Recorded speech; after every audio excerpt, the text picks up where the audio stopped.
దయచేసి ఈ నూతన సంవత్సరంలో దేవుడు మొదటి పునరుద్ధానం ఆదివారం మనకి ఇచ్చాడు. దేవునికి వందనాలు. మెసేజ్లోనికి మనం వెళ్ళిపోదాం. ఎందుకనంటే ఇక మనం బ్రతికినంత కాలము మనం ఏం చెప్పుకున్నాం, మన సంఘానికి ఏం వాగ్దానం ఇచ్చాడు దేవుడు? ఆయన పరిపూర్ణతలో నుండి మనమందరము కృప వెంబడి కృప పొందితిమే అని మనకిచ్చాడు. కాబట్టి మన జీవితాంతము ఆయనకి రుణపడి ఉందాం, ఆయన కృపని ధ్యానించుకుందాం.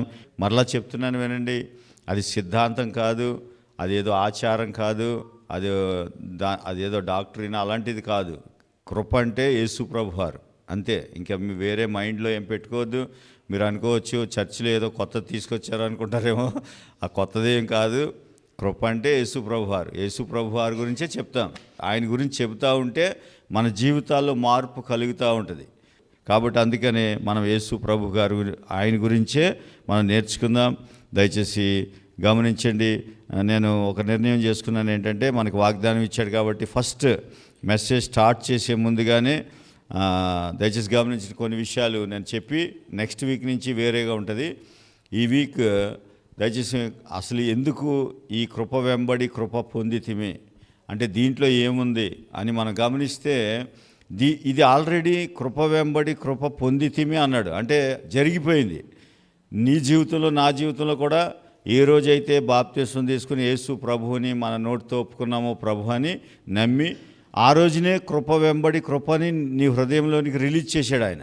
కానీ అది ఎందుకు నెరవేర్పులోనికి రాలేదు అనే విషయాలు మనం ఈ సంఘం అంతా నేర్చుకోబోతుంది రానున్న రోజుల్లో. ఎందుకు మరి కృప వెంబడి కృపని పొందితే మన జీవితంలో అది ఎందుకు రావట్లేదు, కష్టాల వెంబడి కష్టాలు ఎందుకు వస్తున్నాయి అనేది ప్రతి వ్యక్తికి మనకి మెసేజ్ అంటే ఏదో మనకి అర్థమైపోయిన తలకాయ ఉపయోగం కాదు. నిజమే కదా. ఇప్పుడు కృప వెంబడి కృప పొందితేమే అన్నాడు.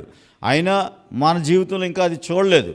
ఎందుకు చూడలేదు అనేది కూడా మనం ఆన్సర్ చేసుకోవాలి. మన మనస్సాక్షి మనం చెప్పుకోవాలి. కాబట్టి కొన్ని మన మైండ్లో ఎందుకు పొందలేదంటే కొన్ని స్టంబ్లింగ్ బ్లాక్స్, అంటే కొన్ని ఆటంకాలు, కొన్ని సిద్ధాంతాలు ఎప్పటి నుంచో మన ముత్తాతల కాడి నుంచి కొన్ని పెట్టేసుకున్న మైండ్లో.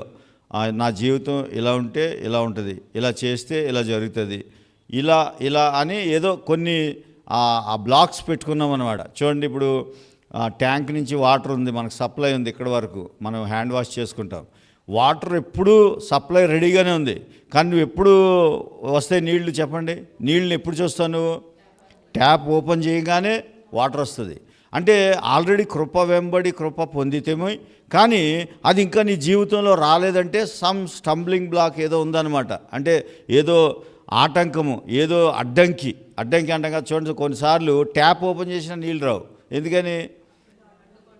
అడ్డుపడింది అనమాట, అడ్డుపడింది. ఈ కృప వెంబడి కృప ఉంది, కానీ అది ఎందుకు మనం చూడలేకపోతున్నామంటే మన జీవితంలో కొన్ని అడ్డంకులు మనమే సృష్టించుకున్నాం. కొన్ని ఏమో మన తరతరాల వెంబడి క్రైస్తవ మతం అంటాం కదా, ఆ మతం కొన్ని పెట్టింది. కొన్ని ఇతరులను చూసి, లోకస్తులను చూసి మనమే పెట్టుకున్నాం. కొన్ని పెట్టుకుని ఏం చేసామంటే ఆ కృప దేవుడు ఎంతో విలువ. కృప అంటే మన అందరికీ చీప్గా అనిపిస్తుంది, అది చాలా వాల్యుబుల్. నేను చాలాసార్లు చెప్పాను, అది యేసు ప్రభు వారి యొక్క శిలువ మరణము పునరుద్ధానాల యొక్క విలువది. కాబట్టి కృప అంత విలువైంది నీకు ఇచ్చినా నీకేమైందంటే ఆ బ్లాక్స్, ఆ అడ్డంకులు పెట్టుకుని ఇది ఫ్లో అవ్వకుండా చేసుకున్నాం. ఇది ఇంట్రడక్షన్, దయచేసి వినండి. ఇది వింటేనే రానున్న రోజుల్లో నేను చెప్పేవన్నీ అర్థమవుతాయి. ఈ సంవత్సరం ఇంకో విషయం చెప్తున్నాను. నేను చెప్పబోయే మెసేజ్లన్నీ ఒక లెవెల్లో ఉంటాయి. కాబట్టి ఎవరు కూడా అర్థం అవ్వకపోతే మరలా అడిగి తెలుసుకోండి. మళ్ళీ యూట్యూబ్లో అప్లోడ్ చేయబడుతుంది, మరలా వినండి. కానీ కొన్ని రోజుల తర్వాత మీరు ఫ్రీ అయిపోతారు మీ జీవితంలో. ఈ వారం నుంచి, మొదటి ఆదివారం నుంచి మనకి ఇవ్వబడి, అందరూ బైబిల్ ఓపెన్ చేయండి. మొదటి యోహాను సువార్త మొదటి అధ్యాయం 16వ వచనాన్ని చదువుకునే మన వాక్యంలోకి వెళ్దాం ప్రతి సండే. ఇది మాత్రం మర్చిపోవద్దు. అందరూ బైబిల్ ఓపెన్ చేయండి. ఆయన పరిపూర్ణతలో నుండి మనమందరము కృప వెంబడి కృపను పొందితిమి. ఆమేన్. ఓకే, మంచిది. ఈ వాక్యాన్ని చదువుకుని మనం, ఎందుకంటే మీకు ఇది నిద్ర కళ్ళకు కూడా రావాలి ఈ మాట, అందుకే ఇది ప్రతి సండే మీతో చెప్పిస్తాను, మంచిది. అయితే ఈ గ్రేస్ అనేది ఒక పర్సన్ అని చెప్పాను. అయితే ఈరోజున నా టాపిక్ స్టార్ట్ చేసే ముందు నెక్స్ట్ వీక్ నుంచి మనము క్రీస్తునందు నీతిమంతులం అనే సబ్జెక్ట్ మార్చి 5వ తారీఖు వరకు చెప్తాను. ఇంకా చాలా ఉంది అది, కాకపోతే మార్చి 5 వరకు చెప్తాను. మార్చి 5 తర్వాత you are forgiven in Christ, అంటే నువ్వు క్షమించబడిన వ్యక్తివి. ఎందుకంటే మార్చి 5వ తారీఖున బసవ బుధవారం, మళ్ళీ ఈస్టర్ వరకు యు ఆర్ ఫర్గివెన్ అని చెప్తాను ఇన్ క్రైస్ట్. ఆ తర్వాత అలా ఒక్కొక్క టాపిక్ని చెప్పుకుంటూ వెళ్తాను. కొన్ని సంవత్సరాలు మనం మాట్లాడుకోవాలి ఇవన్నీ. ఈ రోజున చూడండి, అసలు మనము ఏదైనా మన జీవితంలో, మీ అందరికీ చెప్పండి, మీరు ఏదైనా దేవుని దగ్గర నుంచి పొందాలి అని అంటే చాలా మాస్టర్కి మీకు చెప్తున్నాను, దేవుని దగ్గర నువ్వు ఏది పొందాలన్నా మనం అనుకుంటాం విశ్వాసం ఉంచితే పొందేస్తాం, లేకపోతే ఇంకేదో చేస్తే ఇలా జరుగుద్ది అంటే జరిగిపోద్ది, లేకపోతే ఇది అనుకుంటా, ఓకే మేబీ అదొక పార్ట్ కావచ్చేమో. కానీ అస్సలు మాస్టర్కి ఏంటి, నువ్వు ఏదైనా నీ జీవితంలో ఈ నూతన సంవత్సరంలో నేను ఇది పొందాలి, ఇలా జరగాలి, నా జీవితం ఇలా ఉండాలి అని నువ్వు నమ్మితే, ఎంతమంది నమ్ముతున్నారు ఇలా జరగాలని ఉందని?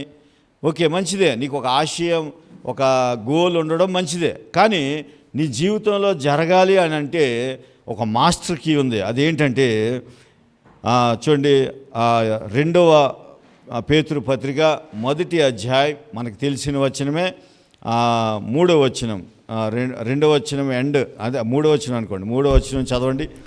మన దేవుని యొక్కయు రక్షకుడైన యేసుక్రీస్తు యొక్కయు నీతిని బట్టి మా వలననే అమూల్యమైన విశ్వాసము పొందిన వారికి శుభమని చెప్పి వ్రాయినది.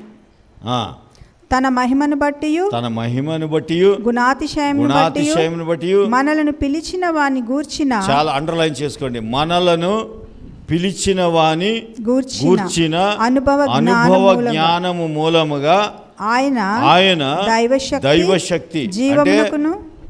చాలా జాగ్రత్తగా వినండమ్మా, నేను చాలా పవర్ఫుల్ పాయింట్ చెప్తున్నాను. నీకు దేవుని శక్తి కావాలని ఎంతమంది ఆశపడుతున్నారు? మనందరికీ ఆశ ఉన్నది. కాబట్టి నువ్వు ఒక పవర్ఫుల్ వ్యక్తిగా నిన్ను దేవుడు చేశాడు. నువ్వు నూతన సృష్టి అన్నాడు, పాతవి గతించెను, ఇదిగో క్రొత్త వాయను. ఏవి ఎక్కడ క్రొత్తగా అయినాయి? న్యూ ఇయర్ వచ్చింది కానీ మనం అలాగే ఉన్నాం. నాకు ఒకసారి ఆలోచిస్తూ ఉంటాను ఇంటి దగ్గర, న్యూ ఇయర్ అని చప్పట్లు కొట్టేసుకుంటాం, 2025 అని ఎగిరి గంతులు వేస్తాం, అన్నీ చేస్తాం. ఇంటికి వచ్చి చూస్తే అదే కలరు, అదే వెయిటు, అదే ఇల్లు, అది అన్నీ అవే.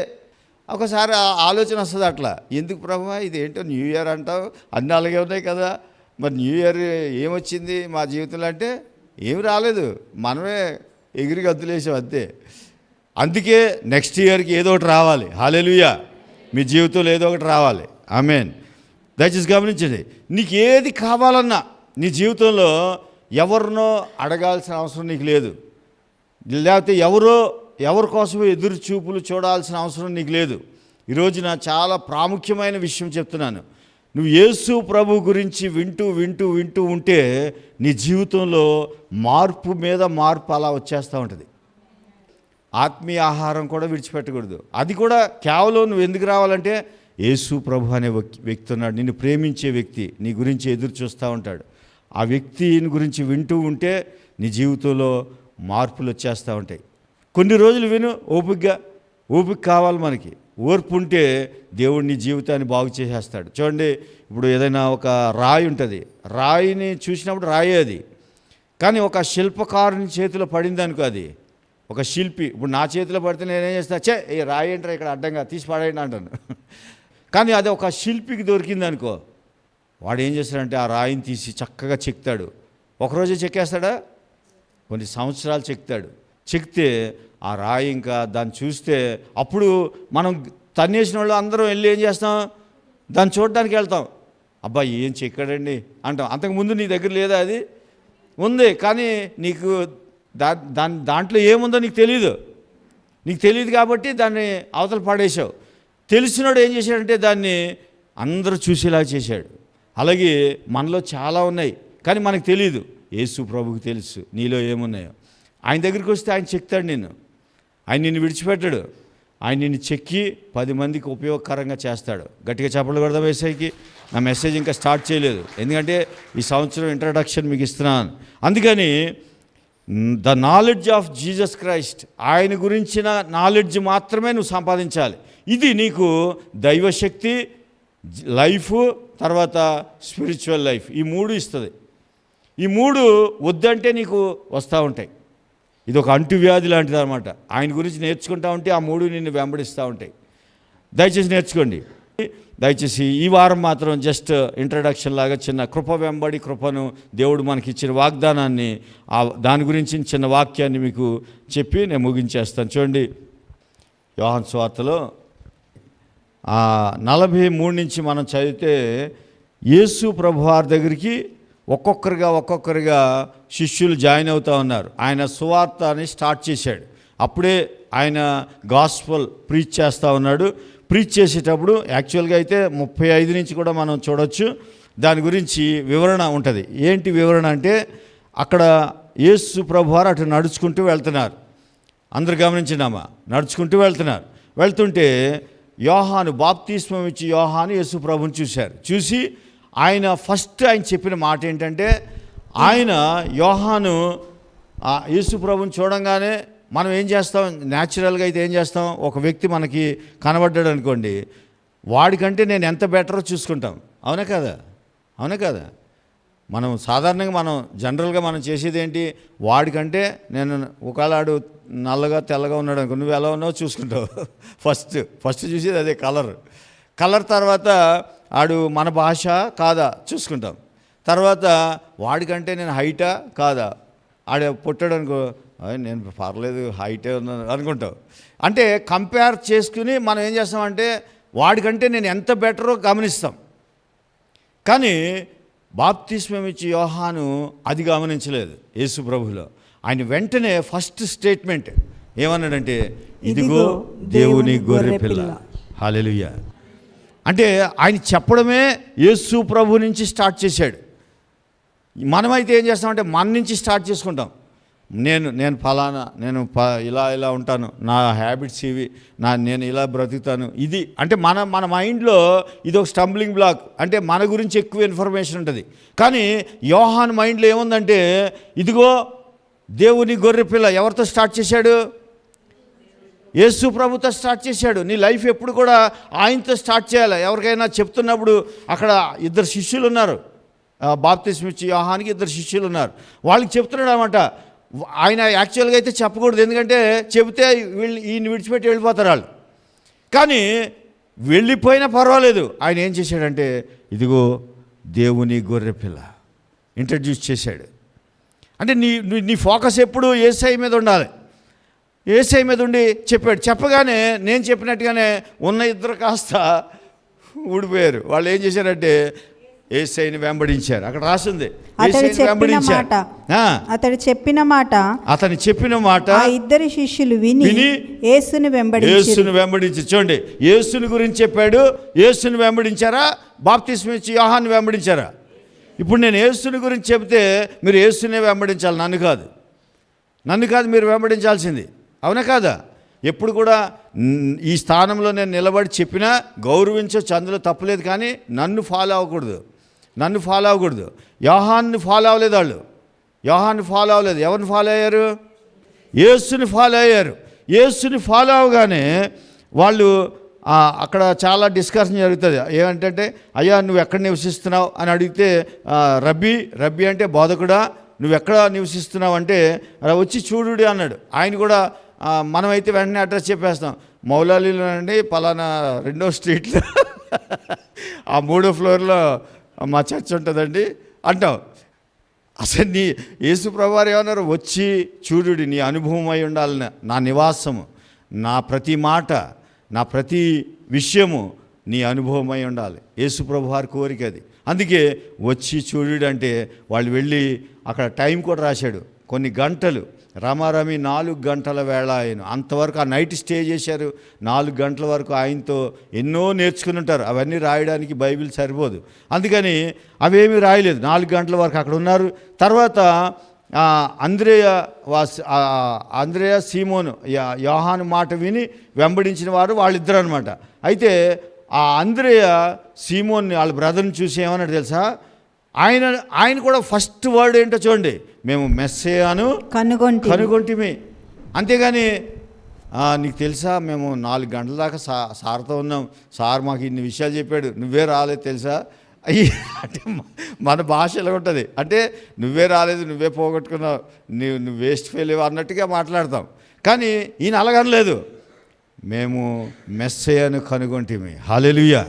నీ జీవితంలో ఎవరిని కనుగోవాలంటే నువ్వు ఎన్ని నేర్చుకో, జ్ఞానం వచ్చే విషయాలు కూడా ఉంటాయి బైబిల్లో, అవి నేర్చుకున్నా నీకు వేస్ట్. అవి నువ్వు ఎవరి గురించి నేర్చుకోవాలంటే ఓన్లీ వన్ పర్సన్, ఆయన ఎవరంటే జీసస్ క్రైస్ట్. ఆయన గురించి మాత్రమే నువ్వు సంఘంలో నేర్చుకోవాలి. నేర్చుకుంటే నీ జీవితంలో సీతాకోక చిలుక వాళ్ళే అయిపోతావు, బటర్ఫ్లై. గొంగళి పురుగు ఏమైంది? బటర్ఫ్లై అయిపోయింది. గొంగళి పురుగుగా ఉన్నప్పుడు నీ ముందే తిరిగింది, చీ అన్నావు, అది బటర్ఫ్లై అయి రాగానే దాని వెనకాల నువ్వు పరిగెడతావు, అవును కదా? అందుకే నిన్ను కూడా అలా చేసేస్తాడు దేవుడు. అది ఎలా మారిందో మనకు తెలీదు. అది ఒక గూడు కట్టుకుంటుంది, దాంట్లోకి వెళ్తుంది. తర్వాత అక్కడ ఎవరు దాన్ని మార్చారో నాకు తెలీదు, కానీ దేవుడికి తెలుసు, ఆయన మార్చేశాడు. అలాగే మనల్ని కూడా ఈ సంవత్సరం మార్చేయబోతా ఉన్నాడు, దయచేసి గమనించండి. అయితే ఇలా ఆయన మెస్సేయను కనుగొన్నామన్నారు. తర్వాత మెస్సేయ అనే మాటకు అర్థం ఏంటి? అభిషక్తుడు. ఆయన ఏం మామూలు మాట చెప్పలే, మేము అభిషక్తుని కనుగొన్నాం. మా లైఫ్లో ఎన్నోసార్లు చేపలు పట్టారు వీళ్ళు. చేపలు పడితే మీరు ఎప్పుడైనా సముద్రం దగ్గరికి, చెరువు దగ్గరికి వెళ్ళండి. చేపలు పట్టినప్పుడు వాళ్ళ వల ఇలా తీయగానే వాళ్ళ కళ్ళు ఏం వెతుకుతాయంటే అదేంటి, సాల్మన్ ఫిష్ పడితే చాలా సంబరం వాళ్ళకి, లేకపోతే ఆ వంజరం అంటారు, ఆ వంజరం పడితే ఇంకా సంతోషం. అంటే వాళ్ళకి ఇప్పుడు చూడండి, చెరువులో కొరమేను పడితే ఎంత ఆనందం. కొరమేను తెలుసామా? కొరమేను అంటే కాస్ట్లీ ఫిష్ పడితే సంతోషపడ, కొంచెం తక్కువ రకం చేపలు ఉంటాయి, అవి పడితే కొంచెం అంత సంతోషం ఉండదు. అంటే వీళ్ళు ఎన్నోసార్లు ఎన్నో చేపలకి పేర్లు పెట్టి అబ్బో ఇది చాలా వాల్యుబుల్ అన్నారు. ఈ అంద్రే చాలాసార్లు అన్నాడు. కానీ ఇదే చేపలు పట్టే వ్యక్తి ఫస్ట్ టైం ఏమంటాడంటే, ప్రపంచంలోనే మేము ఒక వ్యక్తిని కనుగొన్నాం, ఆ వ్యక్తి అభిషక్తుడు. హల్లెలూయా. చేపలు కాదు, చేపలు ఎన్నో విలువైనవి పట్టాం, కానీ ఆ విలువ మాకు తెలవలే. కానీ ఇప్పుడు అర్థమైంది, అభిషక్తుడిని మేము కనుగొన్నాం. మా జీవితం, మా వలలో ఎన్నో చేపలు కనుగొన్నాం, కానీ ఈ రోజున అభిషక్తుడిని కనుగొన్నాం అని చెబుతూ, ఆ తర్వాత ఆ తర్వాత యేసు ప్రభువారు వెళ్తూ ఆ గలిలయలోనికి వెళ్తూ ఫిలిప్పుని కనుగొన్నారు. ఫిలిప్పుని కనుగొని నన్ను వెంబడించన్నారు. అంటే ఫిలిప్పు, మీరు చాలా జాగ్రత్తగా, ఇప్పుడు వరకు ఒక బ్యాచ్ అనండి. ఆ బ్యాచ్ ఏం బ్యాచ్ అంటే చదువు లేనోళ్ళు, అసలు మనం అంటాం కదా ఇన్సిగ్నిఫికెంట్ పీపుల్ అంటాం, లేకపోతే దాన్ని ఐసోలేటెడ్ పీపుల్ అంటాం. అంటే వాళ్ళకి ఏమి ఆధార్ కార్డు లేని వాళ్ళు అనుకోండి. ఆధార్ కార్డు లేని వాళ్ళు అంటే వాళ్ళకి ఏమి అడ్రస్ ఏముండదు. మీరు అటు ఆదిలాబాద్ కానీ ఇటు వైజాగ్ అరకు తర్వాత వెళ్ళండి, వాళ్ళకి ఆధార్ కార్డులు ఉండవు. వాళ్ళకి అసలు చాక్లెట్ అంటే ఏంటో తెలీదు, బిస్కెట్ అంటే ఏంటో తెలీదు. మీరు అబద్ధం అనుకుంటారా? మీరు వెళ్ళి ఎప్పుడైనా వాళ్ళకి చాక్లెట్ చూపించడం తెలియదు వాళ్ళకి. వాళ్ళు ఆకులు అవి ఇవి కోసుకుని ఏదో దోశలాగా వేసుకుని తినేస్తారు, అవన్నీ నూరుకుని, అంతే. మరి వాళ్ళకి నాలెడ్జ్ లేదు. ఇంకా మీరు అనుకుంటున్నారు మన ఆంధ్రాలోనే తెలంగాణలోనే చాలామందికి ఏంటి ఆహారమో తెలీదు. వాళ్ళు ఏం దొరికితే ఆ అడవిలో ఏం దొరికితే అవి తింటారు వాళ్ళు. కానీ అలాంటి బ్యాచ్ ఇప్పుడు దాకా మనం చూసిన బ్యాచ్. కానీ ఇప్పుడు మీరు చాలా జాగ్రత్తగా బైబిల్ చదవాలి. వీళ్ళందరూ యేసయ్యను కనుగొన్నారు. ఎవరు? ఏమి చదువు లేనోళ్ళు, దిక్కు లేనోళ్ళు, వ్యాపారంలో ఓడిపోయిన వాళ్ళు, యేసయ్యని మెస్సయ్య అభిషక్తుని కనుగొన్నాం, మెస్సయ్యని కనుగొన్నాం, ఇలా చాలా సంబరపడిపోయారు. దేవుని గొర్రెపిల్ల అని సంబరపడ్డారు. కానీ ఫిలిప్ దగ్గరికి వచ్చేసరికి స్టోరీ మారింది అన్నాడు అందరూ. స్టోరీ మారింది. ఏం స్టోరీ మారిందంటే, ఇతను ఎడ్యుకేటెడ్, కొంచెం అదే గ్రామంలోంచి వచ్చాడు, కానీ ఇతనికి కొంచెం లా తెలుసు. ఏం తెలుసు? లా అంటే ధర్మశాస్త్రం తెలుసు. ధర్మశాస్త్రం తెలుసు కాబట్టి ఇప్పుడు యేసయ్య ఈయన పిలుస్తున్నాడు, యేసయ్య పిలుస్తున్నాడు ఫస్ట్ టైం. ఏమన్నాడంటే చూడండి, మరునాడు ఆయన గలిలయకు వెళ్ళగోరి ఫిలిప్పును కనుగొని నన్ను వెంబడించమని అతనితో చెప్పాడు. ఎందుకని? ఒక లా తెలిసిన పర్సన్ ఎందుకు వెంబడించమన్నాడంటే వీనితో పని ఉందని ఫిలిప్పుని వెంబడించమన్నాడు. ఫిలిప్ వెంబడించాడు. ఫిలిప్ వెంబడించి ఈయన ఏం చేశాడంటే నతనీయేలు దగ్గరికి వెళ్ళాడు. ఈ నతనీయేలు ఎవరు? లా తెలిసిన వ్యక్తి అనమాట. అంటే ఇప్పుడు పేతురు అంద్రే వెళ్ళి నతనీయేలు దగ్గరికి వెళ్ళి మెస్సైని కనుగొని రా అంటే రాడు. ఎందుకు రాడు? ఇప్పుడు జూకి వెళ్ళామండి, జూకి వెళ్ళి నువ్వు టైగర్ సింహం ఉంటుంది, లైన్, అది పడుకుని ఉంటుంది. ఇప్పుడు దాంతో నువ్వు సంభాషించాలనుకో, లేకపోతే దాంతో ఏదో మాట్లాడాలనుకున్నావు, దాంతో నువ్వు ఏదో షేక్ హ్యాండ్ ఇవ్వాలనుకున్నావు, లేకపోతే దాంతో ఏదో చేయాలనుకున్నావు అనుకుని టక్కని అందులోకి దూకావనుకో, ఏం చేస్తుంది? మాట్లాడుతుంది అది. ఈత ఒక్క పని చేసిందంటే అవుట్. అంటే నువ్వు దాంతో సంభాషించాలంటే నువ్వేమైపోవాలి చెప్పండి? ఏమైపోవాలి? నువ్వు మాట్లాడతలేదు. ఎవరు ఏమైపోతే దాంతో మాట్లాడగలవు? బ్రదర్ చెప్తున్నా చూడండి, ఏమైపోవాలి? నువ్వు సింహం అయిపోవాలి. నువ్వు సింహం అయితేనే దాని దగ్గరికి వెళ్ళి మాట్లాడగలవు. మామూలుగా నేను మాట్లాడతానని వెళ్తే అది ఊరుకుంటుందా? ఊరుకోదు. అందుకని ఇప్పుడు ఫిలిప్ని ఎందుకు కనుగొన్నాడంటే యేసు ప్రభువారు ఈ ఫిలిప్కి కొంత నాలెడ్జ్ ఉంది లా మీద, ధర్మశాస్త్రం మీద. ఇప్పుడు ఈ ధర్మశాస్త్రం తెలిసిన వాడు వెళ్తేనే నతనీయేలు మాట వింటాడు, లేకపోతే వినడు. దేవుని గొర్రె పిల్లంటే రాడు. మోషే రాశాడని చెప్పగానే ఆయన సరే నడు అని నడు అనలేదు. ఏమన్నాడు చూడండి, 46 వచనం. ఆయన యోసేపు కుమారుడైన నజరేయుడగు యేసు అని అతనితో చెప్పెను. అందుకు నతనీయేలు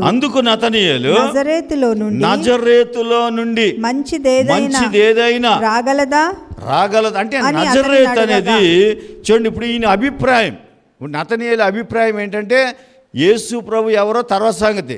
ఆయన అభిప్రాయం ఏంటంటే ఒక సిగ్నిఫికెంట్ పర్సన్ రావాలి అంటే ఒక మంచి ప్రాంతం, ఒక పట్టణంలోనో లేదా ఒక పెద్ద కుటుంబం నుంచో రావాలి. కానీ ఈ నజరేత్ అనేది ఇన్సిగ్నిఫికెంట్ ప్లేస్ అన్నమాట. అంటే గుర్తింపు లేని ప్రదేశం ఇది. గుర్తింపు లేని ప్రదేశంలో నుండి గుర్తింపు కలిగిన వ్యక్తి వస్తాడని నమ్ముతలేదు నతనీయేలు. అంటే లా అలా చెప్తుంది అనమాట. లా ఏం చెప్తుందంటే నువ్వు మంచోడు అయితే నువ్వు మంచి వస్తుంది నీకు, నువ్వు చెడ్డోడు అయితే చెడే వస్తుంది నీకు. అంటే లోకం చెప్పినట్టు చెప్తుంది. నువ్వు మంచి అయితే మంచి వస్తుంది, చెడు అయితే చెడు వస్తుంది. కానీ దేవుని గొర్రె పిల్ల గురించి చెప్పదు. ఇప్పుడు ఈయన ఉద్దేశం అదే.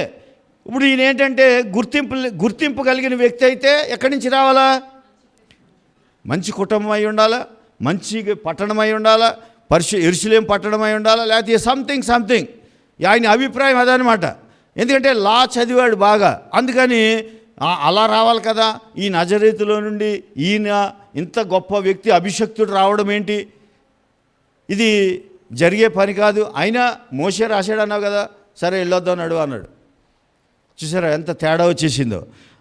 సరే వెళ్ళారు. వెళ్తే ఇప్పుడు చూడండి, మంచిది రాగలదా అని అతను అడగగా వచ్చి చూడమని. ఇప్పుడు ఫిలిప్ ఎప్పుడైనా జ్ఞాపకం ఉంచుకోండి, మన చర్చికి మీరు ఎవరైనా పిలిచి అయ్యా వాక్యం చాలా బాగుంటుంది అంటే మీరు ఏం చెప్తారేంటి అని అడిగారు అనుకోండి, అప్పుడు వెంటనే కృపావాక్యం చెప్తారండి, లేకపోతే యేసుప్రభు గురించి చెప్తారండి అనకూడదు. వచ్చి ఒక వారం వినండి, లేకపోతే 2 వారాలు వినండి, మీకే అర్థమవుతుంది అనాలి. ఇప్పుడు యేసు ప్రభు గురించి ఫిలిప్కి తెలియదా? తెలుసు. కానీ ఆయన ఏమన్నాడు? వచ్చి చూడమన్నాడు. ఎందుకంటే ఈయన గురించి వివరంగా చెప్తే రాడాయన. కాబట్టి వచ్చి చూడమని అతనితో చెప్పాను. యేసు నతనీయేలు తన యొద్దకు వచ్చుట చూచి ఇదిగో ఇతడు నిజముగా ఇశ్రాయేలీయుడు. చూడండి, యేసు ప్రభు వారి దగ్గరికి నువ్వు ఎప్పుడైతే వచ్చావో నీ గురించి చెడు విషయాలు చెప్పడు. నతనీయేల్లో చెడు విషయాలు లేవని కాదు, అసలు నజరేతులో నుండి మంచిది వస్తుందా అని అనుమానించిన వ్యక్తి తను. కానీ యేసు ప్రభు వారు ఎప్పుడూ నిన్ను గురించి మంచిగా చెప్తాడు. ఎందుకంటే నీ చెడు అంతా ఆయన మీద వేసుకుంటాడు కాబట్టి. నీ శాపం అంతా ఆయన భరిస్తాడు కాబట్టి నీ గురించి మంచిగా చెప్తాడు. అందుకని ఇతనిలో ఏమన్నాడు? ఏ కపటము లేదు. యాక్చువల్గా ఫస్ట్ క్వశ్చనే ఏంటి? నజరేతులో నుండి మంచిది రాదు అన్నాడు. అక్కడే మిస్టేక్. కానీ ఆ మిస్టేక్ని ఎత్తిపెట్టి చూపించే దేవుడు కాదు. కృపావాక్యం అంటే అదే. ఆయన ఎప్పుడు నిన్ను చెడ్డ వ్యక్తివి అన్నాడు, నువ్వు చెడ్డదానివి అన్నాడు. ఆయన వాక్యంలో ఎవరిని కూడా నిందించింది ఎక్కడా లేదు, ఒక్క మత నాయకులను తప్ప. జాగ్రత్తగా గమనించండి. ఈయన నువ్వు ఏ కపటము లేదని చెప్పి ఇతను నిజంగా ఇజ్రాయేలుడు, ఇతని యందు ఏ కపటము లేదని అతని గూర్చి చెప్పాను. నీ గురించి యేసయ్య ఏం చెప్తున్నాడు అని నీకు ఆలోచన. నీ ఆలోచన ఏంటంటే యేసయ్య నా తప్పిదాలు జ్ఞాపకం చేసుకున్నాడు. యేసయ్య అందుకే నా లైఫ్ ఇలాగుంది. యేసయ్య నేను ఏదో తప్పు చేసినందుకు ఇలాంటి జీవితం నేను అనుభవిస్తున్నాను. మన జీవితంలో ఎక్కువ ఈ స్టంబ్లింగ్ బ్లాక్స్ అంటే ఇవే. నేను ఇలా చేశాను కాబట్టి ఇలా చేశాడు దేవుడు, ఇలా జరిగింది కాబట్టి ఇది వచ్చింది రిజల్ట్. ఇలాగే ఆలోచన చేశాం ఇంతకాలం. కానీ నతనీయేలు మంచిది రాదు అని చెప్పినా యేసయ్య నతనీయేలు గురించి అతని గూర్చి ఇలాగూ చెప్పాను. ఏం చెప్పాడంటే ఏ కపటము లేదు ఆయనలో. హల్లెలూయా, హల్లెలూయా. దేవుని గుణం ఇప్పుడే కాదు, స్టార్టింగ్ నుంచి అదే గుణం. చూడండి, ఆ బిలాము వచ్చి శపిస్తూ ఉంటే ఏమన్నాడంటే యాకోబులో ఏ దోషము లేదు, ఏ వంకరతనము లేదు, ఇజ్రాయేల్లో ఏ దోషము నాకు కనబడలేదు. అంటే తండ్రికి ఉన్నా కనబడదు. ఇక్కడ అస్సలు కనబడదు నూతన నిబంధనలు. ఎందుకంటే యేసు ప్రభువారు నీ పక్షాన నా పక్షాన మధ్యవర్తి. ఏదైనా ఆయన్ని చూడాలి. ఆయన మంచివాడైతే మనం మంచివాళ్ళం, యేసు ప్రభువారు మంచివారైతే మనం మంచివాళ్ళం, ఆయన నీతిమంతుడైతే మనం నీతిమంతులం. కాబట్టి యేసు ప్రభువారు ఒక స్టేట్మెంట్ రిలీజ్ చేశాడు. ఎవరి గురించి? నతనీయేలు గురించి. ఏమని? ఇతనిలో ఏ కపటము లేదు. ఆయన లేదంటే లేదు, అంతే. నువ్వు అనుకోవచ్చు అట్లెట్లా అంటే అది అంతే. ఆయన దగ్గర కపటము లేదంటే లేదంతే. అంతేగాని అలాగెందుకు లేదు ఇలాగెందుకు లేదంటే అందుకే పౌలు రోమపత్రిక రాస్తా అంటాడు, సృష్టించిన వాడి ఇష్టం. ఎవరిని కనికరపడతాడో వారి మీద కనికరం చూపుతాడు, ఎవరిని కృప చూపాలో వారి మీద కృప చూపుతాడు. నువ్వెవడో అడుగుతాక అంటాడు. ఆయన ఒక ఉదాహరణ చెప్తాడు. కుండని తయారు చేసిన వాడు వాడి ఇష్టం. కుండని ఎలాగైనా తయారు చేసుకుంటాడు. కుండ అడుగుతుందా నన్ను ఎలాగెందుకు తయారు చేసావు, ఇలా పొడుగ్గా తయారు చేయకపోయావా అని అడుగుతుందా? లేకపోతే ఇలా కొంచెం లావు చేయకపోయావా అని అడుగుతుందా? అడగదు. చేసిన వాడి ఇష్టం. అందుకని ఆయన కపటం లేదంటే కపటం లేదు, అంతే. దేవుడు ఆయన. కాబట్టి చూడండి, అలా చెప్పి తర్వాత అసలు మెసేజ్కి వచ్చేద్దాం. ఇప్పుడు అసలు మన వాక్యం ఏంటి? ఆయన పరిపూర్ణతలో నుండి కృప వెంబడి కృపను పొందుతూ. ఇప్పుడు ఫస్ట్ కృప ఆల్రెడీ పొందేశాడు. ఎవరు? యేసయ్య దగ్గరికి ఎప్పుడైతే వచ్చాడో ఫస్ట్ గ్రేస్ ఆల్రెడీ వచ్చేసింది ఆయనకి. ఏమొచ్చింది? కపటం ఉన్న వ్యక్తిని ఏమన్నాడు? కపటం లేదు, కపటం నేను తీసేశాను అన్నాడు, అంతే. నతనీయేలులో ఉన్న కపటాన్ని నేను తీసేశాను. గ్రేస్ వచ్చేసింది. ఆయన అడగలేదు, అడగకుండానే కృప వచ్చేసింది. ఆల్రెడీ నతనీయేలు జీవితంలో కృప వచ్చింది. తర్వాత నెక్స్ట్ చూడండి, చదవండి. నన్ను నీవు ఎలాగూ ఎరుగుదువని నతనీయేలు ఆయనను అడుగగా యేసు ఫిలిప్పు నిన్ను పిలువక మునుపే, ప్రభా నేను నీకు తెలుసా అన్నవా లేదా? కష్టంలో నన్ను మర్చిపోయావా నాయన? నన్ను ఎప్పుడైనా గుర్తుపట్టావా నాయన?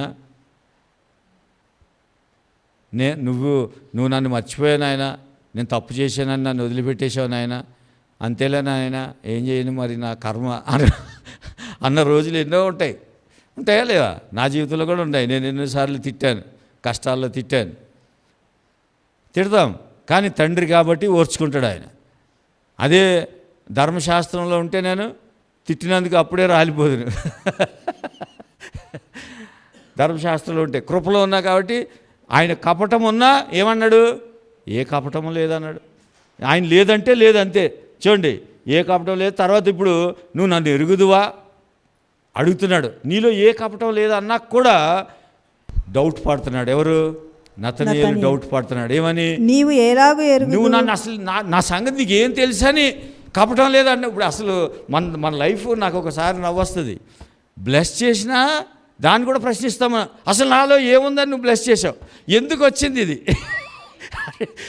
అది వచ్చింది తినరాదు అంటే దేవుని కృప నీకు ఎలా వస్తుందో తెలియదు.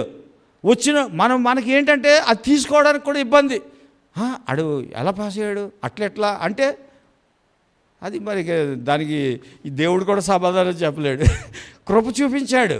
కృప అంటేనే అయోగ్యులను యోగ్యులుగా చేసేది, నువ్వు అనర్హుడివి అర్హుడిగా చేసేది. అది ఆయన కృప. కృప వెంబడి కృప అంటే నీకు ఎలిజిబిలిటీ లేదు కానీ నిన్ను ఎలిజిబుల్ చేశాడు.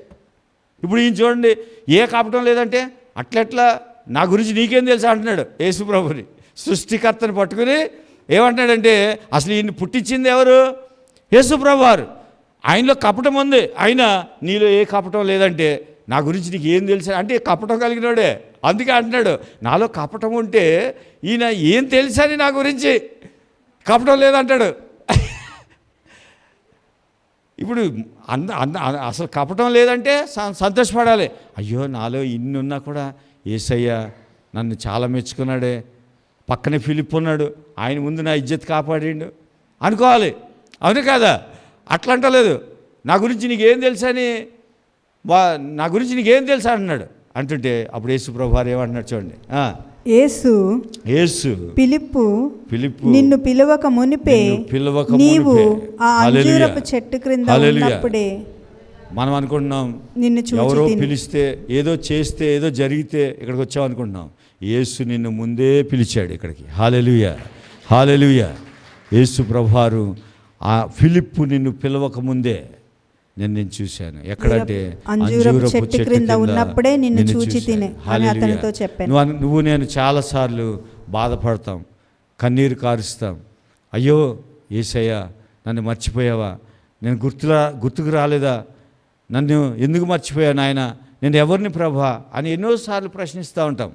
ఆయన చెప్తున్న మాట ఏంటంటే నిన్ను ఎవ్వరూ పిలవకముందే, నువ్వు ప్రార్థించకముందే, దానియేలు గ్రంథంలో రాస్తాడు.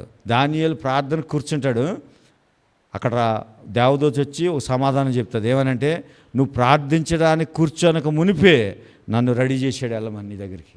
హల్లెలూయా, హల్లెలూయా. మనం అనుకుంటాం నా ప్రార్థన అక్కడికి వెళ్ళాలి, దేవుడు వినాలి, నా లైన్ రావాలి, అప్పుడు సమాధానం వస్తుంది అనుకుంటావు. నువ్వు ప్రార్థించడానికి సిద్ధపడే ముందే నీ ఆన్సర్ ఆల్రెడీ పరలోకం నుండి రిలీజ్ అయిపోద్ది. హల్లెలూయా. అందుకని ఆయన దగ్గర డిలే లేదు అనండి అందరూ. డిలే లేదు. నీ స్టంబ్లింగ్ బ్లాక్స్ అంటే నీ అడ్డంకులనే తీసేసుకోవాలి నువ్వు, అంతే. ఆయన దగ్గర ఎలాంటి డిలే లేదు. ఈ సండే దేవుడు మనకు చెప్తున్న మాట ఏంటంటే నీ జీవితము నువ్వు పుట్టకముందే దేవునికి తెలుసు. నువ్వు ఆయన మదిలో ఉన్న వ్యక్తివి, ఆయన జ్ఞాపకంలో ఉన్న వ్యక్తివి. ఆయన బ్లడ్ నీ బ్లడ్ ఒకటే, అలా నిన్ను చేసుకున్నాడు ఆయన. అందుకని ఎప్పుడు కూడా పొరపాటుని కూడా దేవుడికి కష్టం ఇచ్చాడు, దేవుడు ఇలా చేశాడు, దేవుడు నన్ను మొత్తాడు, దేవుడు నన్ను ఏదో శిక్షిస్తున్నాడు, ఈ మాటలు వాడొద్దు. నువ్వు ఫిలిప్పు చెప్పకముందే నతనయేలు నీ గురించి నాకు తెలుసు, నువ్వెవరో నాకు తెలుసు, నువ్వేం చేస్తావో నాకు తెలుసు, నీ లైఫ్ ఏంటో తెలుసు, నీ పాస్ట్ ఏంటో నాకు తెలుసు, నీ ప్రజెంట్ తెలుసు, నీ ఫ్యూచర్ తెలుసు నాకు నతనయేలు. అలాగే ఈ మధ్యాహ్నం మీ అందరి గురించి యేసు ప్రభు ఒక్కడికి మాత్రం తెలుసు. మనం అనుకుంటాం కొన్నిసార్లు ఎవ్వరు చూడట్లేదని ఏదో చేస్తాం, చేయకూడని పని చేస్తాం. కానీ ఒకటి గుర్తుపెట్టుకో, అంజూరపు చెట్టు కింద అతను ఫిలిప్పు చూడకముందే యేసయ్య చూశాడు. నువ్వు ఎక్కడో ఉండి ఆ రూమ్లో ఎవరు లేరనుకుని ఏదో చేస్తే యేసయ్య చూస్తాడు. జ్ఞాపకం పెట్టుకో. నేను చూడను, లేకపోతే నీ కొలికి చూడకపోవచ్చు, లేకపోతే నీ భార్య నీ భర్త చూడకపోవచ్చు, కానీ యేసు ప్రభు చూస్తాడు. అంజూరపు చెట్టు కింద ఉన్నప్పుడే చూశాడు. ఫిలిప్పు పిలవకముందే, ఇక్కడికి రాకముందే యేసయ్య దగ్గరికి, మీరు చర్చికి రాకముందే యేసయ్య మిమ్మల్ని చూశాడు. దయచేసి జ్ఞాపకం పెట్టుకోండి. అలాంటి అంటే ఆయన ప్రేమ నాకు ఒకసారి అనిపిస్తుంది, ప్రభా నిన్ను వదిలి మేము ఎలా ఉండగలుగుతున్నాం. మన తల వెంట్రుకలు కూడా లెక్క పెట్టుకున్నాడు ఆయన. ఒక వెంట్రుక ఈరోజు రాలిందంటే దాన్ని కౌంట్ చేస్తాడు ఆయన. అంత నీ గురించి అంత ఆలోచన చేసే వ్యక్తి ఆయన. అసలు మీరు జ్ఞాపకం పెట్టు, మన పిల్లల గురించి మనం అంత కేర్ తీసుకుంటామా? ఒక తల వెంట్రుక ఊడిందో లేదో నీకు తెలుసా? ఆయనకి తెలుసు. మన పిల్లలకి జ్వరం వచ్చేదాకా మనకు తెలియదు, ఆయనకి రాకముందే తెలుసు. అలాంటి దేవుణ్ణి వదిలిపెట్టి మనం ఎలా ఉండగలం? అంత ప్రేమిస్తున్నాడని నీకు తెలిస్తే నువ్వు ఎలా ఉంటావు? అసలు ఇంటి దగ్గర ఉండగలమా మనం? నీ తల వెంట్రుకలనే లెక్కబెట్టేసి అంత ప్రేమిస్తాడు నిన్ను ఆయన.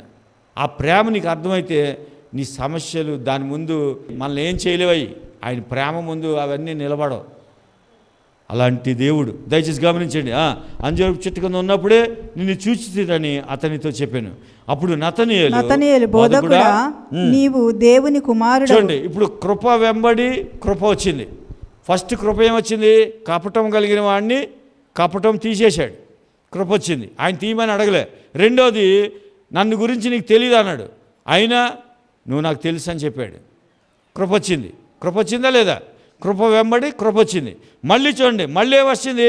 ఇప్పుడు ఏమంటాడంటే, బోధకుడా నువ్వు దేవుని కుమారుడవు, ఇజ్రాయేలు రాజువు. ఇప్పుడు కృప వెంబడి కృప వచ్చిన తర్వాత ఏమని ఒప్పుకుంటున్నాడు? నువ్వు దేవుని కుమారుడు. ఇప్పుడు ఆయన గురించి చెప్పుకుంటా లేదు, యేసయ్య గురించి చెప్తున్నాడు. నువ్వు దేవుని కుమారుడు, ఇజ్రాయేలుకి రాజువి. ఇన్ని మాటలు చెప్పాడు. చెప్పాక యేసయ్య ఒక మాట అడిగాడు.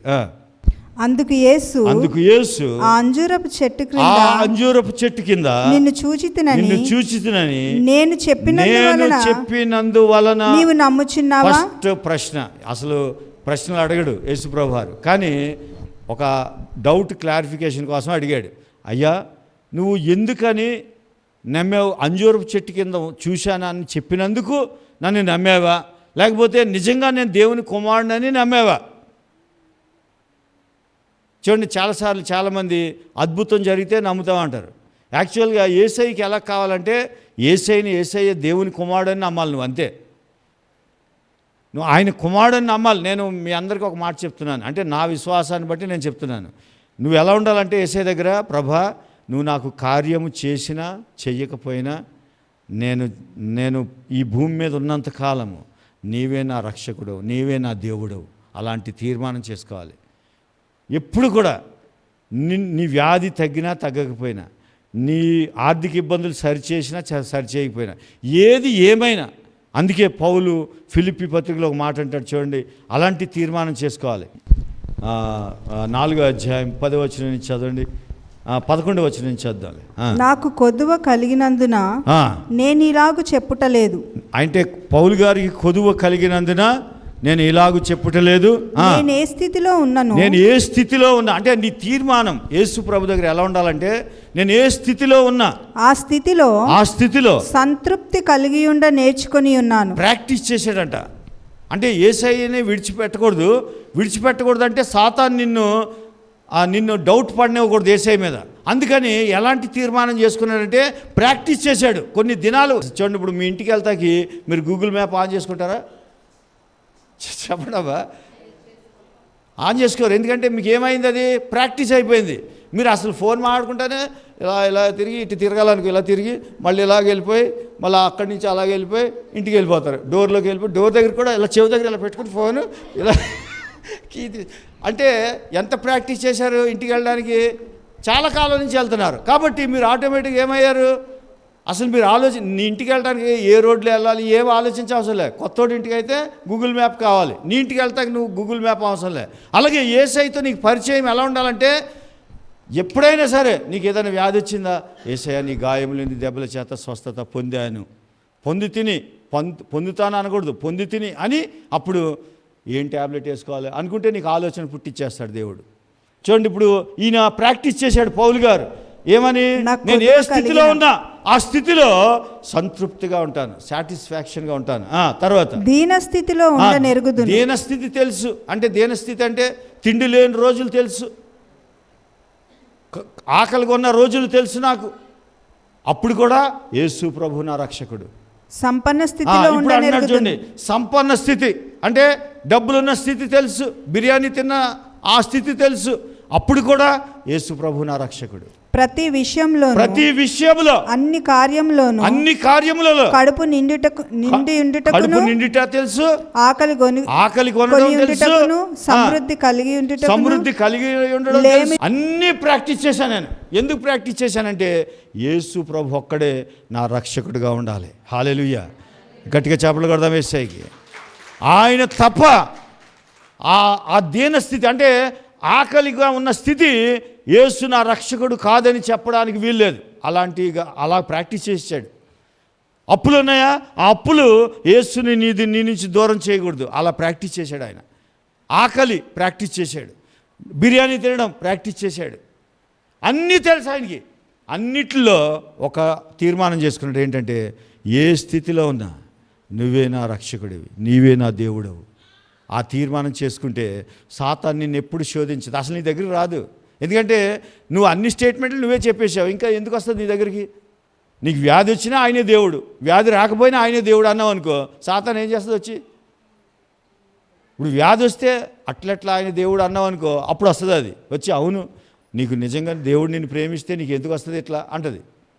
అవునా కాదా? ఇప్పుడు నీ ఏదన్నా రాని, యేసే నా దేవుడు అని రాదు నీ దగ్గరికి. సాతాను రావద్దంటే అదే ఈ పౌలు గారు మనకు చెప్పిన స్టేట్మెంట్. అల్లేమి తెలుసు, సమృద్ధి తెలుసు. తర్వాత అన్నాడు చూడండి, నన్ను బలపరచువాని అందే నేను సమస్తమును చేయగలను. అసలు ఈ మాట చదివితే అనిపించింది, ప్రభా నన్ను బలపరిచే దేవుడు ఉన్నాడు. ఏమన్నా రాని, లేమి రాని, కలిమి రాని, తిండి ఉండని ఉండకపోని, ఆరోగ్యం బాగుండని బాగోపోని, వర్క్ ఉండని లేకపోని, ఉద్యోగం ఉండని లేకపోని, ఏదైనా జరగని ఈ ప్రపంచంలో, కానీ నన్ను బలపరిచే ఒక వ్యక్తి ఉన్నాడు. ఆ వ్యక్తిని బట్టి నేను సంతోషిస్తూ ఉంటాను. నా సంతోషము నా యేసులో ఉన్నది అన్నాడు. హల్లెలూయా, హల్లెలూయా. నీ సంతోషము నీ డబ్బుల్లో, నీ బంగారంలో, లేకపోతే నీ లేమితనంలో అట్లా ఉండకూడదు. యేసులో నీ సంతోషం ఉండాలి. అందుకని ఎప్పుడు కూడా ఇంకా చాలా ఉన్నాయి, మీరు ఆ ఇంటికి వెళ్ళిన తర్వాత చదువుకోండి. తర్వాత ఆ యోహాను సువార్తకు వచ్చేది. అయితే ఇప్పుడు కృప వెంబడి కృప ఎలా వచ్చిందంటే, ఈయన మళ్ళీ ఏమన్నాడంటే, యేసయ్య ప్రశ్న అడిగాడు, నువ్వు నమ్ముచున్నావా? అంజూరపు చెట్టు కింద ఉన్నందుకు నమ్మేవా, లేకపోతే నేను నిజంగానే దేవుని కుమారుడు అని నమ్మేవా అని అడిగాడు. అడిగి వెంటనే ఆయన జవాబు చెప్పనివ్వలేదు. ఎందుకనంటే ఆయన జవాబు చెప్తే కన్ఫ్యూజన్లో ఉన్నాడు. ఆ వ్యక్తిని యేసు ప్రభువారు బటర్ఫ్లై లాగా చేయాలనుకున్నాడు. అందుకని కృప ఏం చేస్తుందంటే నీ వీక్నెస్ని చెప్పదు, నీ వీక్నెస్ని బలపరుస్తూ ఉంటుంది. నీ వీక్నెస్ని ఎప్పుడు కూడా కృప బలపరుస్తూ ఉంటుంది. అందుకని నీ వీక్నెస్ని ఎప్పుడు కూడా దేవుడు గుర్తించి చెప్పడు, ఇదిగో నీలో ఈ వీక్నెస్ ఉంది, నువ్వు దీన్ని సరి చేసుకో అనడు. ఎందుకంటే వీక్నెస్ని సరి చేసేది ఆయనే. అందుకని నతనీయేలుని ప్రశ్న అడిగాడు కానీ జవాబు చెప్పనివ్వలేదు. చెప్పనివ్వకుండా ఏమన్నాడంటే కృప వెంబడి కృప. ఇప్పటికే 2 కృపలు వచ్చాయి, మళ్ళీ చెప్తున్నాడు చూడండి. వీటికంటే అంటే కార్యములు, అమ్మ జాగ్రత్తగా వినండి, అంజూరపు చెట్టు కాడ నిలబడ్డావు అని చెప్పిన దానికంటే, అలాగే నీలో కపటమేమీ లేదు అని చెప్పిన దానికంటే, ఈ 2 కూడా నతనీయేలు అడగలేదు. కానీ యేసు ప్రభువారి యొక్క కృప రివీల్ చేసింది. ఇప్పుడు రివీల్ చేసి ఇప్పుడు ఏమన్నాడంటే, ఒకవేళ నువ్వు నిజంగా నన్ను దేవుని కుమారుడుగా అంగీకరిస్తే నీకేం వస్తుందంటే, వేటికంటే చెప్పండి. ఇప్పుడు అంతకుముందు కపటం లేదు, అంజూరపు చెట్టు కింద నిలబడ్డావు అని చెప్పడం, దీనికంటే వీటికంటే గొప్ప కార్యములు, you will see greater things. అంటే నువ్వు చాలా శ్రేష్టమైనవి చూస్తావు, వీటికంటే చాలా గ్రేట్ థింగ్స్ నువ్వు చూస్తావు అని చెప్తూ ఏమన్నాడు, ఏంటవి? గొప్ప కార్యములు చూతువని అతనితో చెప్తూ, మరియు ఆయన ఆకాశము తెరవబడుటయు. హల్లెలూయా. నీకు లేమొస్తే ఆకాశం తెరవబడుతుంది నీ కొరకు. నీకు కష్టం వస్తే, వ్యాధి వస్తే ఆకాశం తెరుస్తాడు నీ గురించి. యేసయ్య ఎప్పుడు మౌనంగా ఉండడు. నువ్వు అనుకోండి, నేను మొన్న చెప్పాను వాక్యంలో, ఆకాశం మూస్తే కింద నుంచి ఊట పుట్టిస్తాడు నీ కొరకు. ఊట బంద్ అయితే ఆకాశాన్ని తెరుస్తాడు. ఏదో ఒక ద్వారం నీ గురించి తెరుస్తాడు ఆయన. కాబట్టి ఇప్పుడు ఏమంటున్నాడంటే, నతనీయేలు ఈ 2 విషయాలకే కంగారు పడిపోకు, కృప వెంబడి కృప వచ్చింది, దీనికే దేవుని కుమారుడు అనేసావు. కానీ నువ్వు నిజంగా దేవుని కుమారుడు అని నమ్మితే వీటికంటే, అందరూ అనండి, వీటికంటే, నీ జీవితంలో ఇప్పటి వరకు జరిగిన దానికంటే గొప్ప కార్యములు చూస్తావు. గొప్ప కార్యములు నువ్వు చూస్తావు. హల్లెలూయా. నువ్వు చూస్తావు. నతనయేలు నువ్వు చూస్తావు అన్నాడు. ఈ రోజున మనకు చెప్తున్నాడు, వీటికంటే ఇన్ని రోజులు దేవుని సన్నిధిలో ఎన్నో కార్యములు నువ్వు చూసావు, కానీ ఇవి చాలా చిన్నవి. వీటికంటే బెటర్ థింగ్స్, శ్రేష్టమైనవి నువ్వు చూస్తావు. నీ జీవితంలో రాబోయే రోజులు, ఈ సంవత్సరంలో బెటర్ థింగ్స్ చూస్తావు. కృప వెంబడి కృప చూస్తావు. ఇన్ని రోజులు కష్టం తర్వాత సుఖం, సుఖం తర్వాత దుఃఖం, దుఃఖం తర్వాత సుఖం చూసావేమో, కానీ ఇక మీదట వీటికంటే శ్రేష్టమైన బెటర్ థింగ్స్ నువ్వు చూస్తావు అని చెప్పి మీరు ఆకాశము ఏం తెరవబడుటయు చూస్తావు? ఇప్పుడు దాకా నువ్వు అంజూరపు చెట్టు కింద ఉన్నాడని చెప్తేనే కంగారు పడిపోయావు, తర్వాత కపటం లేదంటేనే షేక్ అయిపోయావు, కానీ నువ్వేం చూస్తావంటే ఆకాశం నీ కళ్ళ ఎదుట తెరవబడ్డం చూస్తావు. హల్లెలూయా. హల్లెలూయా. తర్వాత దేవుని దూతలు మనుష్య కుమారుని పైగా ఎక్కుటయు, అంటే మనిషి కుమారుడే ఆ నిచ్చెన మనిషి కుమారుడు ఎక్కుటయు, మనిషి కుమారుని పైగా ఎక్కుటయు దిగుటయు అంటే చూతురని. పరలోక రాజ్యం యొక్క రూలింగ్ చూస్తావు నువ్వు. హల్లెలూయా. గట్టిగా చేపలు కొడదాం. నీ జీవితంలో ఏం చూడబోతున్నావు అంటే నతనయేలుకి చెప్తున్నాడు, ఈ భూమి మీద పరలోక రాజ్యం యొక్క అంటే ఆ సిస్టమ్, అది ఆ గవర్నమెంట్ ఎలా పనిచేస్తుందో నువ్వు చూస్తావు. ఇక్కడ గవర్నమెంట్ పనిచేయడం కాదు, నీ పక్షాన పరలోకం ఎలా పనిచేస్తుందో చూస్తావు నతనయేలు. నువ్వు దేవుని కుమారుడు అని నమ్మావు కాబట్టి ఇక మీదట ఆకాశము తెరవబడుటయు, నా యేసయ్యకి పైగా దేవదూతలు ఎక్కుటయు దిగుటయు చూతురని చూస్తావు. అంటే మీతో నిశ్చయముగా పరలోక చెప్పుచున్నాను. రాజ్యం యొక్క సిస్టమ్ నువ్వు చూస్తావు. ఇంతకంటే ధన్యత ఏమని చెప్పండి? అనిల్ అంబానీని చూడమనండి, దేవదూతలు ఎక్కడం దిగడం చూడలేడు, కానీ నువ్వు చూస్తావు. హల్లెలూయా. హల్లెలూయా. ఆకాశం తెరవబడ్డ నువ్వు చూస్తావు. మన జీవితంలో చూస్తాం. యాకోబు ఆఫ్టర్ ఆల్ మోసగాడు అని మనం అంటాం. మోసగాడు, తండ్రిని మోసం చేశాడు, అన్నని మోసం చేశాడు, అందరినీ మోసం చేసి పారిపోతుంటే రెఫరెన్స్ చెప్తాను, ఆదికాండం 28వ అధ్యాయం 12వ వచనంలో ఉంటుంది. పారిపోతా ఆ లోయలో పడుకుంటే ఒక కళ వచ్చేసింది. ఏం కళ అంటే ఆకాశానికి నిచ్చెన వేశారు. ఆ నిచ్చెన యేసు ప్రభువారు. ఆ నిచ్చెన వేస్తే దూతలు పైకి కిందకి దిగుతూ ఉంటే ఆ ఆకాశం అక్కడ రాసి ఉంటుంది. ఆ నిచ్చెన కొన నుండి, అంటే నిచ్చెన లేకపోతే దేవుడు మాట్లాడ్డు. హల్లెలూయా. ఆ నిచ్చెన యేసు ప్రభు వారు లేకుండా నీ జీవితంలో దేవుడు మాట్లాడు నీతో. యేసు ప్రభు వారే అన్నిటికీ మూలం కాబట్టి ఆ నిచ్చెన యేసు ప్రభు వారు ఆ కొన మీద నిలబడ్డాడట. యెహోవా, అక్కడ ఏం రాసిందమ్మా? యెహోవా దేనికి పైగా? నిచ్చెనకు పైగా అంటున్నాడండి. నిచ్చెన ఎవరు?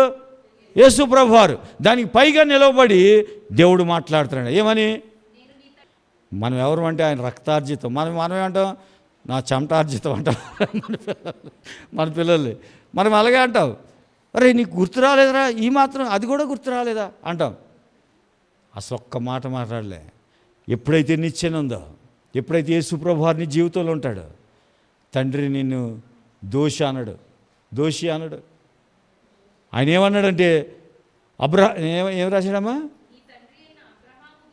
దేవుడను, ఇస్సాకు దేవుడను ఈ భూమి. అసలు మోసగాడికి ఎవడన్నా భూమి ఇస్తాడా? తండ్రిని మోసం చేశాడు, అన్నని మోసం చేశాడు. అసలు మీరు ఒకసారి ఆయన కృపని ఆలోచన చేయండి. ఇప్పుడు అసలు తిట్టడం మానేసి ఏమంటున్నాడంటే, యాకోబు భయపడకు, నీకు ఈ భూమి అంతా ఇచ్చేస్తా, నీకు సంతానం ఇచ్చేస్తా, 5 ఎన్నో ఆశీర్వాదాలు చెప్తాడు అక్కడ, 5 బ్లెస్సింగ్స్, ఇవన్నీ నీకు ఇచ్చేస్తా. ఎందుకు ప్రభు, ఎందుకు ఇచ్చేస్తావు నాయన?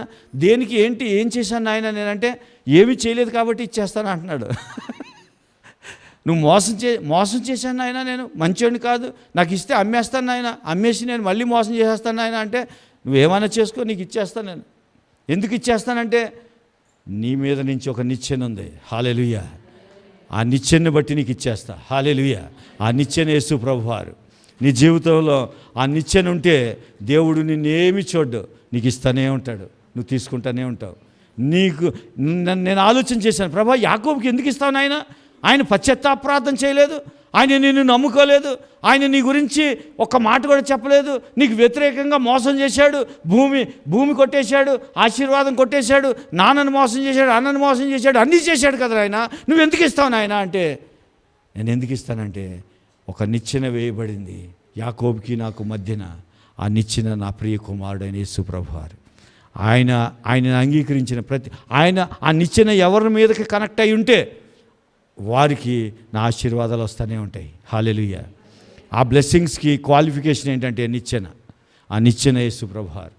అందుకని కృప వెంబడి కృప యాకోబు జీవితంలో వచ్చేసింది.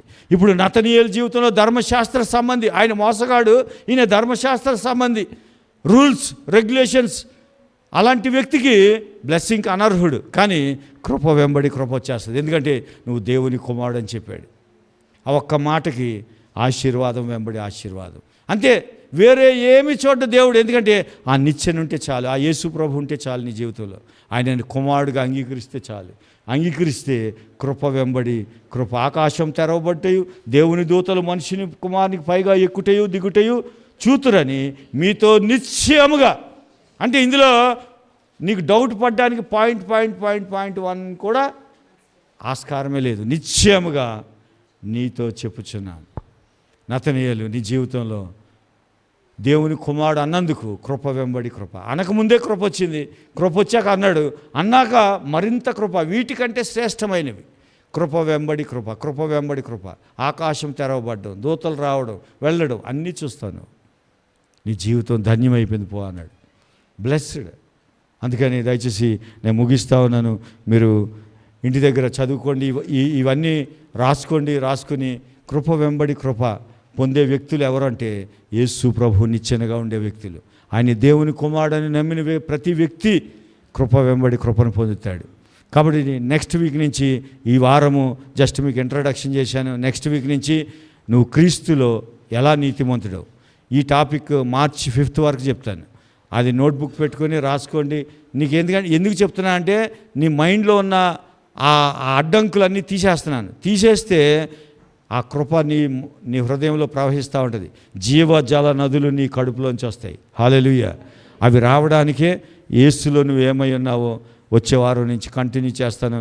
తర్వాత March 5th తర్వాత నువ్వు క్షమించబడ్డ వ్యక్తివి క్రీస్తులు అని చెప్తాను. ఇవన్నీ కూడా వింటూ ఉండగా మీరు బటర్ఫ్లై లాగా మారిపోతారు.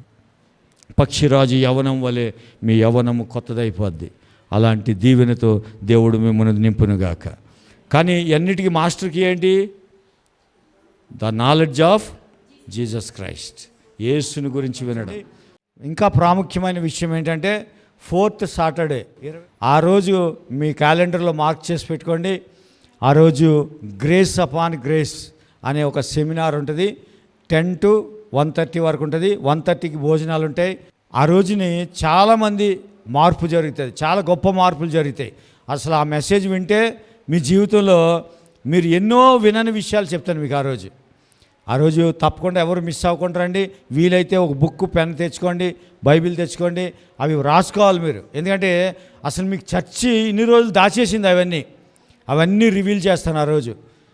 గ్రేస్ అపాన్ గ్రేస్ అనే ఒక కాన్ఫరెన్స్. ఫస్ట్ సెషన్ పాస్టర్ గారు మాట్లాడతారు. ఒక 1/2 hour 45 minutes మాట్లాడతారు. తర్వాత టీ బ్రేక్ ఇస్తాం. టీ బిస్కెట్స్ తీసుకున్న తర్వాత సెకండ్ సెషన్ నేను తీసుకుంటాను. 1.5 గంటలు మాట్లాడతాను. కాబట్టి 22వ తారీఖు ఎవరు ఊర్లు వెళ్ళడం కానీ, లేకపోతే ఆ పని ఉంది, లేకపోతే ఆరోగ్యం బాగాలేదు, ఎవరు మానొద్దు. వీలైతే ఇంకెవరైనా తీసుకురండి. తీసుకొచ్చి ఆ మెసేజ్ మాత్రం మీరు వినాలి. ఆ రోజు మీ టాప్ లెగిసిపోద్ది. నిజంగా చెప్తున్నా. ఆ రోజు నాకే అసలు నేను మెడిటేట్ చేసుకుంటుంటేనే ఎప్పుడెప్పుడు వచ్చేద్ది 22వ తారీఖు అని చూస్తున్నాను. ఎందుకంటే నాలో ఒక ఆటం బాంబు పేలిపోయినట్టు పేలిపోతుంది అది. అందుకని అది పేల్చేయాలని ఉంది. మీ అందరూ ఆ రోజు బ్లెస్ అయిపోతారు. హల్లెలూయా. కాబట్టి 22ని జ్ఞాపకం పెట్టి, ఎన్నో తారీఖు? 22 శనివారం. రైట్, మంచిది. మహోన్నతుడా, సర్వశక్తిమంతుడా, కృప కలిగిన, ప్రేమ కలిగిన యేసు ప్రభా, మీకే వందనాలు, స్తుతులు, స్తోత్రాలు చెల్లిస్తున్నాను ప్రభా. ఈ నూతన సంవత్సరంలో మొదటి ఆదివారం, పునరుద్ధాన ఆదివారం ప్రభా, ఇంత చక్కటి సమయాన్ని ఇచ్చారు ప్రభా. మాకు ఈ సంవత్సరం కాదు, మేము బ్రతికిన ఉన్నంత కాలం మాకు సంఘానికి ఒక వాగ్దానం మీరు చేశారు. ఆ వాగ్దానం ఏంటంటే, నా పరిపూర్ణతలో నుండి కృప వెంబడి కృపని మీరు పొందితీరి అని చెప్పారు. కాబట్టి ఈ వాక్యాన్ని మేము బ్రతికినంత కాలము మమ్మల్ని ధ్యానించుకోమని మీరు ఇచ్చారు. ఇంతకంటే విలువైంది మీ దగ్గర ఏమీ లేదని మీరు చెప్పారు. కాబట్టి ప్రభా, ఆ నిచ్చెన యేసు ప్రభువారే, యాకోబు మోసగాడే కావచ్చు, కానీ ఆయన జీవితంలో కృప వెంబడి కృప ఎందుకు వచ్చిందంటే యేసు ప్రభువు మధ్యవర్తిగా ఉన్నాడు తండ్రికి యాకోబుకి. అలాగే నతనీయేలుకి దేవునికి మధ్యవర్తిగా యేసు ప్రభు వారు ఉన్నారు. అందుకే కృప వెంబడి కృప. నతనీయేలు ధర్మశాస్త్ర సంబంధి కావచ్చు, కానీ కృప వెంబడి కృపని పొందాడు. ఆకాశం తెరవబడుటయు, దేవదూతలు నిచ్చెన మీద ఎక్కి దిగడం కూడా మేము చూస్తామని చెప్పారు. మీకు వందనాలు నాయన. ఈ సంవత్సరంలో బిడ్డలు గొప్ప కార్యములు, మునుపటి కంటే వీటన్నిటికంటే గొప్ప కార్యములు బిడ్డలు చూచుదురుగాక. ప్రభా బిడ్డలందరికీ ప్రభా నాయన తండ్రి ఈ సంవత్సరం పరలోక రాజ్యం పనిచేయడం చూడాలి నాయన. ఈ సంఘము వారి పట్ల వారి పక్షంగా తండ్రిని మీ పక్షంగా ఉన్నాడని వాక్యం చెప్పింది. ఆ తండ్రి రాజ్యము ఈ భూమి మీద బిడ్డల పక్షంగా పనిచేయడం బిడ్డలు చూస్తుదురుగాక. అలాంటి కృప బిడ్డలకు దయచేయండి. గొప్ప అద్భుతములు ప్రభా నాయన తండ్రి, మామూలు అద్భుతాలు కాదు నాయన, ఊహించని అద్భుతాలు బిడ్డల జీవితాల్లో బిడ్డలు చూచినట్లు సహాయం చేయండి. మీ కృప మాకు సహాయపడుతున్నందుకు వందనాలు. కృప వెంబడి కృప కలుగునుగాక సంఘం మీద, మహిమ వెంబడి మహిమ కలుగునుగాక, విశ్వాసం వెంబడి విశ్వాసం కలుగునుగాక.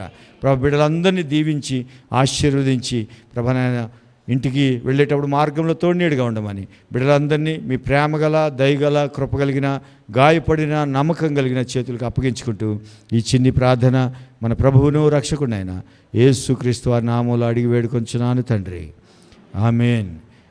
ఆశీర్వాదం తీసుకుందాం. మన తండ్రి అయిన దేవుని ప్రేమ, కుమారుడైన యేసుక్రీస్తు వారి యొక్క కృప, పరిశుద్ధాత్మని సహవాసము మనందరికీ సదాకాలము తోడయ్యుండును గాక. ఆమేన్, ఆమేన్. యేసు రక్తమే జయము, ప్రభేశ్ రక్తమే జయము, ప్రభేశ్ రక్తమే సంపూర్ణ విజయము కలుగును గాక. ఆమేన్.